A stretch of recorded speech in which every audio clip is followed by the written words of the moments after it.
Hello, and welcome to the Rock Metal Podcast. I am your host, John Harris. Poking around behind me here is my right-hand man, Gabriel. Today on the Rock Metal Podcast, we have AEXYLIUM, who has a new album called The Fifth Season, which is released on October 29th via Rockshots Records. Right now I'm being joined by Leandro to share some more information about this release, as well as a few tracks off of the album. So, Leandro, welcome to the show. Thank you. It's my pleasure. Absolutely. Yeah. Hi, everyone. Great to have you on.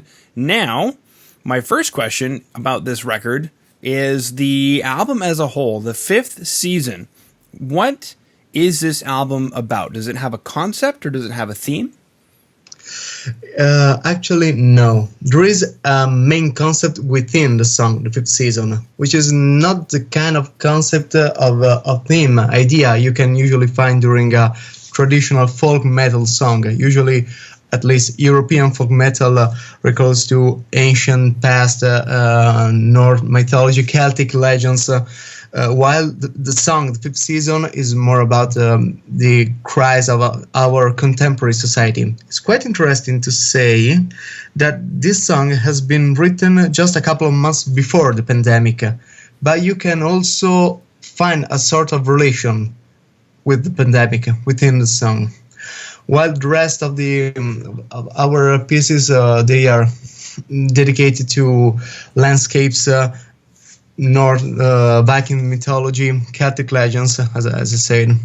They are more traditional in a certain way, but there are other influences within the lyrics. I mean, that overcomes this border, this gate, and reach the world of literature, contemporary literature, and video game series too. Maybe if you look at the name of one of these songs, Immortal Blood, you can understand what I'm referring to. If you, like me and other members of the band, are, or at least were, a little bit addicted to the Elder Scrolls series. Did that have any, influence on the record, The Elder Scrolls? Only on that song. But during our past concerts, we used to play the Elder Scrolls main theme. Ta-da-dum, ta-da-dum, ta-da-dum, that one. Mm-hmm. Okay, and of course... like a sort of interlude between one song and another one. Mm-hmm. Mainly during festivals with many, many people. And they were always happy to listen to that. Yeah, very cool. Now, The Fifth Season. What is The Fifth Season? This is a question that I wanted to ask you. Mm-hmm. What is The Fifth Season for you? Since the song is it's quite divided into two different sections, two different parts. The first one is more aggressive and restless, and it reflects all our anxieties and bad negative visions that we can have about the humankind and our common future. While the second sections, that is with the female voice too, is in a certain way more positive, and there are more melodies, in fact, and it represents a sort of general hope. There is still hope for the humankind, for the environment, for our species, for our world. And for you, is the fifth season the troubled time we are experiencing now, since because of climate change and all the environmental disease, we can't say no more. This is summer, this is winter, we have very weather.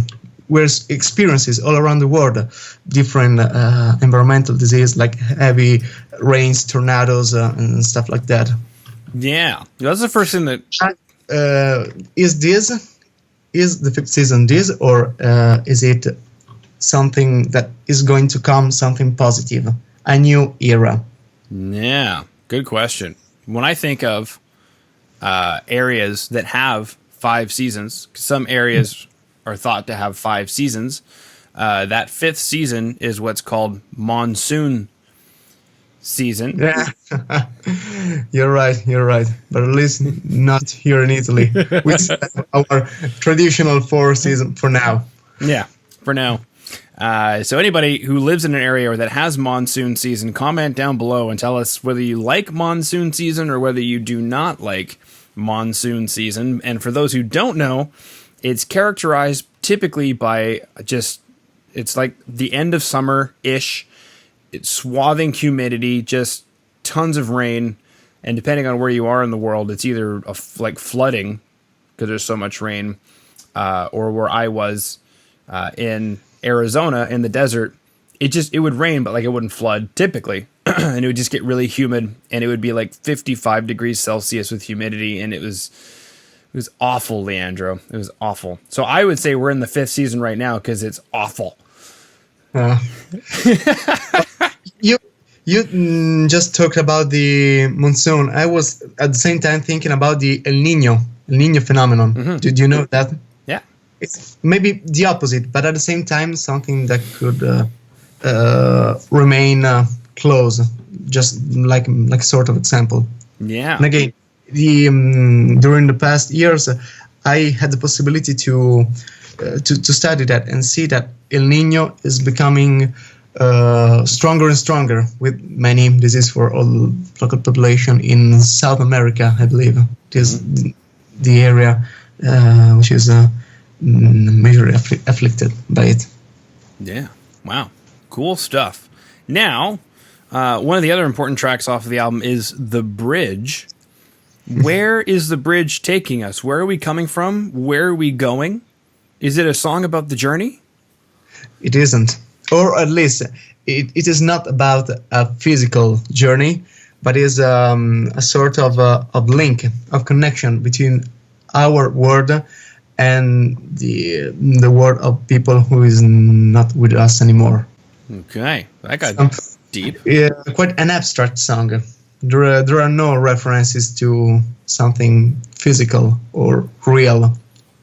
Okay. It's something like a spiritual song, even if it is so hard and strong and quite aggressive. Ah. All right. What about Mountains? You mentioned Mountains is the next single to come out. It is coming out together with the album on the same day, or at least it should come out on the same day. And it is we consider it like our commercial piece, the industrial one in terms of views, in terms of share. But it's I think it is going to be a nice surprise. As I said, John, there is a special guest too, and she has a very important part here. She is not only an ornament, but she is a very, how can I say, the main character, one of the main characters of the song. And I can say that it is something that you can find in the crossroad between Nightwish and Helvetia. You can mix them together and you obtain Mountains as a kind of sound. Okay. Now, jumping back to the track, The Fifth Season, I'm watching the music video for it. And everybody listening in right now or watching on YouTube, if you go to the show notes down below, you'll find links to the videos for The Fifth Season, The Bridge, and if Mountains is available at the time that we are going to be releasing this episode, then Mountains will be there as well. So you can check out the music video for The Fifth Season, and you can see what appears to be the band in the recording studio. Is that right? Yeah, exactly. That's the place where we record, the Twilight Studio. Okay. Now, this video, is this live in action? Like you guys are recording it as we're watching the video? If I have to be honest, I don't remember when they shouldn't be. I'm sure that I was really playing. I was really playing flute, but I don't remember if they were recording me at the same time or not. Okay. But I don't think so. probably I was playing on my track that was already recorded. Okay, and I did. But I'm not sure about that. Yeah, and I did see where you're playing the flute, and that brings me a very interesting question for the instruments that you play. How do you approach their place in a very dense metal song? How do you approach that? Where do you want to take the song when you start crafting, say, a flute part?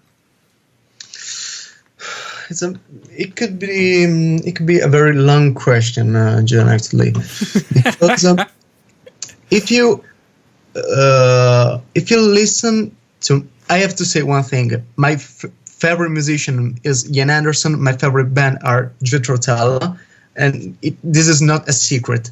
But when I play, especially when I play on stage with AEXYLIUM, I try to avoid as much as I can all the references, and I try to preserve a personal approach. I'm a classical musician, classically trained musician, and I try to keep my blow clean.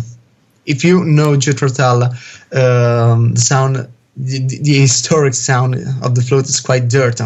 Yeah. While my sound remains like a classical one. I mean, I can with that sound I try to play the Fifth Season, the Bridge, but also Mozart concertos too. Okay. I try to remain on a classical with a classical approach together with a folk one, since I'm also interested with Irish traditional music.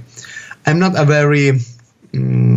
an expert. I just know a little bit of Irish ornaments with flute, just like the tap, the cut, and roll.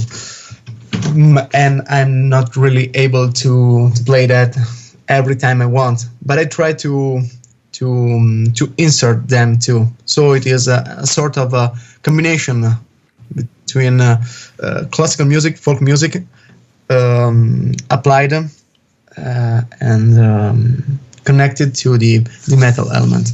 Okay. And you probably did something interesting with Jethro Tull. I never realized that he was playing it in a way to sound dirty. I figured it was just tape compression, the recording of the day sort of thing.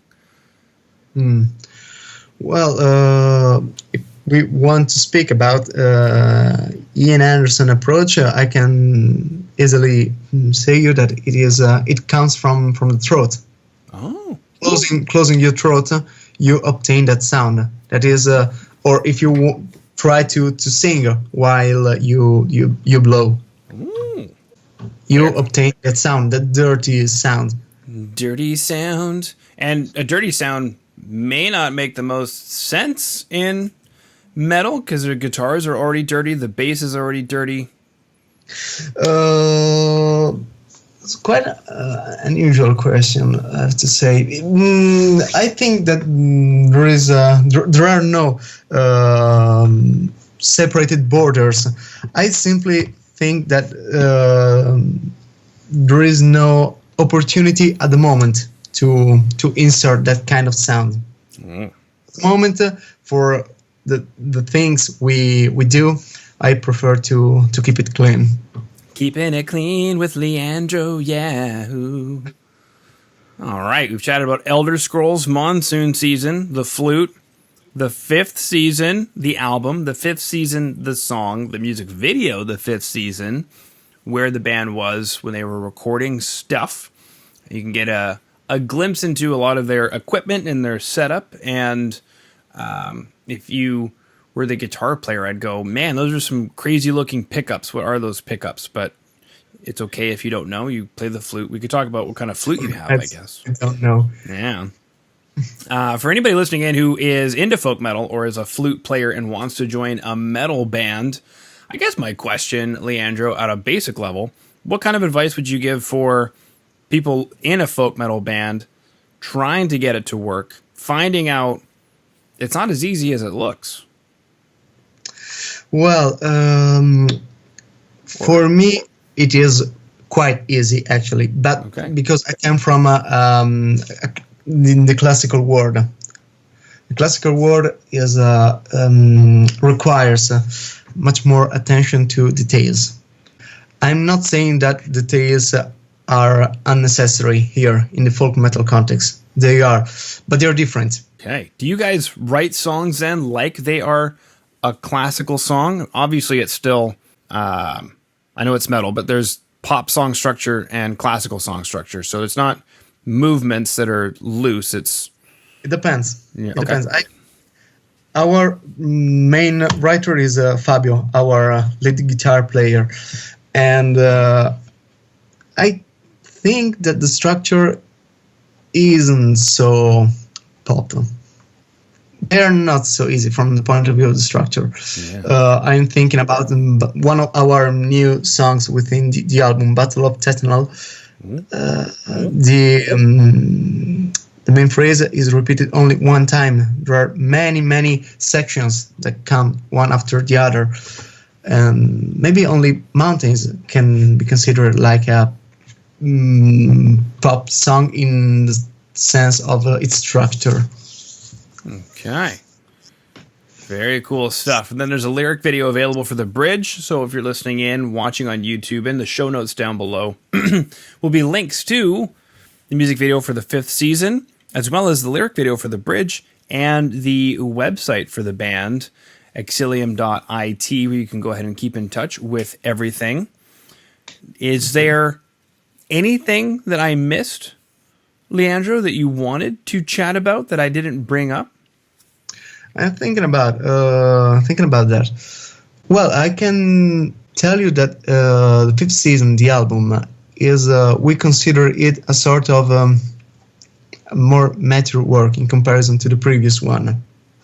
The previous one, Tales from This Land, I don't know if you had the possibility to listen to that, but it's I can say more influenced by power metal influences. It's better maybe for an easy listener. The 5th season, it's a little bit darker and heavier, but at the same time it has and it is the first time for us only completely acoustic tracks, instrumental pieces, completely acoustic. So the balance between metal presence and the folk acoustic presence is exacerbated, but it remains stable in a certain way. While Tales from This Land, it remains in a sort of middle section. Not too loud, not too acoustic, not too folk. Okay. Quite easy to listen to. Easy listening. Grab a cup of tea. Yeah, maybe. Pick up a book and get ready to roll. Okay. And at the time of recording, Leandro, you're preparing for one of your midterm exams. Speaking of being classically trained. Yeah, exactly. I have to prepare one of the Mozart concerto, the one in D, the second one. A flute sonata by Bronislaw Martinu. Flute sonata from composed in 1935. So 2 different words, but again linked by the same instrument. So the purpose of the exam is to listen how I play 18th century music and 19th century classical music, obviously. Wow. And then orchestral sections, flute solos, and stuff like that. Okay. A very long one, very bad thing for me. It's scaring me a lot. Well, buona fortuna. Grazie mille. Prego. Bombazza. Perfect. All right, it is perfect. We've chatted about everything that we needed to chat about. So everybody listening in, we have the 5th season available via Rockshots Records on October 29th, everywhere you consume music. In today's show notes is the band's website, AEXYLIUM.it, where you can stay in touch with the band, as well as links to the lyric video for The Bridge, the music video for the 5th season, and if available at the time when we edit this and put it together and post it, Mountains as well. Today we chatted about the album The 5th Season, again available October 29th via Rock Shots Records. Leandro, thank you so much for coming on and sharing it. It's a pleasure. I apologize for my English that sometimes it sucks a little bit sometimes, but thank you. Thanks a lot. You're welcome. I'm not the one who's composing our lyrics, luckily. Luckily. Thank you. Thanks a lot, John. It's been a pleasure. You're welcome.